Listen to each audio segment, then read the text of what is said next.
I got the cash in the bag, stadium packed. Born a rock star in this life, gonna live it up on the attack. Baby, I'm back.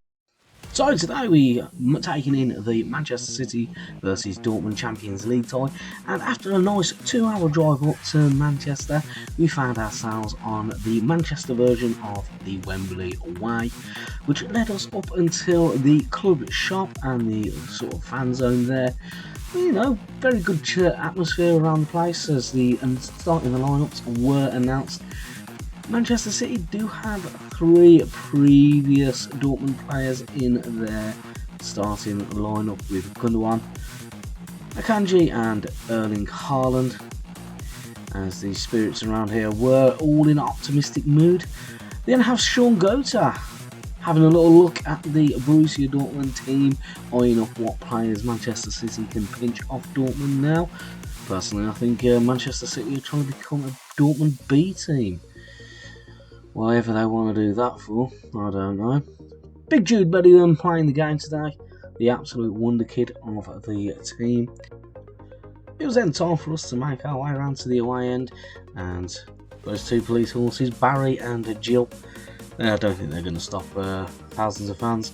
And when we made our way inside, the boys had already come out and they were warming up, as the Etihad was starting to fill up. I wonder how full it would get on today's game. Optimistics were high, as the Dortmund players then took in a bit of shooting practice, and to be honest, judging by some of these shots, they really needed it.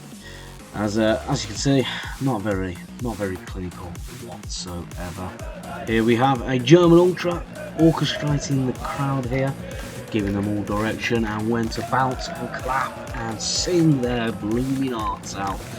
It was a hell of a sight. But once then, we were just waiting for the teams as scarves were waving around furiously.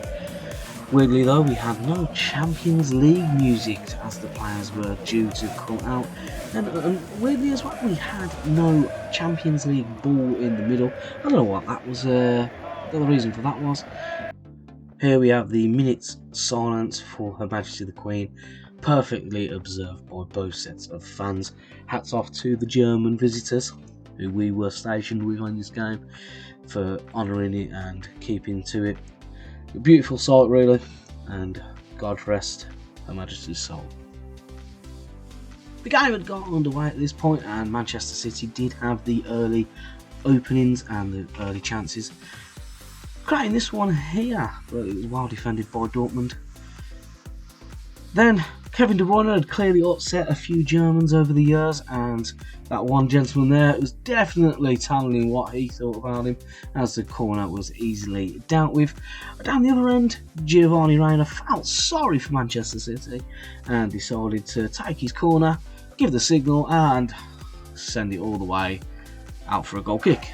As half-time approached, the one-man ultra leading troops on the terraces, still going and still going. 0-0 at half-time, and as the second half opened, Marco Reus went through on goal, almost opening the scoring.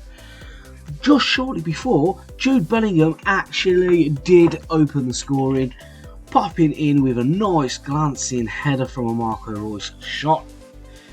And the away fans are showing their absolute limbs here, losing control. And yeah, 1-0 to Borussia Dortmund here in the Champions League tie. A few Man City fans didn't appreciate that Jude Bellingham goal, and it all started kicking off in the stands. At first it started kicking over on the Dortmund left hand side, and then it made its way over to the right hand side. It was bloody contagious, and the Manchester City players responded with John Stones absolutely thunderbolting a strike past the goalkeeper. And then it had to be him, didn't it? It had to be Erling Haaland that ended up getting the second goal. Clearly you don't mess with the Manchester City fans, as the players take it into their own hands. And on that note, we left a bit disappointed with the result, but what a game.